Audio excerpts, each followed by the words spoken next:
Dahil iba't ibang iconic landmark sa buong mundo ang pwedeng mapasyalan. Yan ang kwentong kalye ni JM Encinas. JM!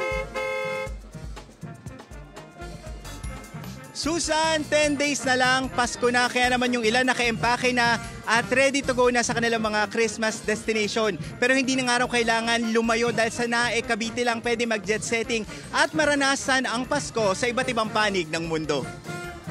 May bags are packed and ready to go. Come enjoy me sa isang around-the-world adventure. Tara sa Paris at mag-selfie sa kilalang Eiffel Tower. Meron din ditong bersyon ng Great Wall of China. May prehistoric monument na Stonehenge ng England. Konnichiwa! Welcome to Japan! At tara sa happiest place on earth na Hong Kong Disneyland. Ganda, di ba? Ano ba ang mga iconic landmark na yan? Pwedeng makita at mapuntahan sa loob ng isang araw. Matatagpuan ito sa isang resort sa Nae, Cavite. Sa halagang 230 pesos, aabot sa migit 30 famous landmark around the world ang pwedeng mabisita rito. Ang pamilya ni Donnelly nag-day tour para may pakita sa kanyang anak ang mga sikat na lugar na nababasa sa libro at nakikita lang sa internet. Wala kaming passport, short sa budget. Dito, abot na abot.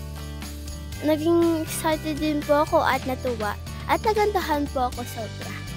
Hindi rin sila pauhuli sa kanilang bersyon ng Czech Republic Christmas Village kung saan marami ang nag-enjoy sa kanilang snow blast. And instead of having a concept of parang isang itsura lang, gawin natin kayang pocket pool, pero gawin nating iba-ibang bansa naman. Like, sa murang halaga, may experience mo pag pumunta ka ng ibang bansa, which is, it will cost you so much money.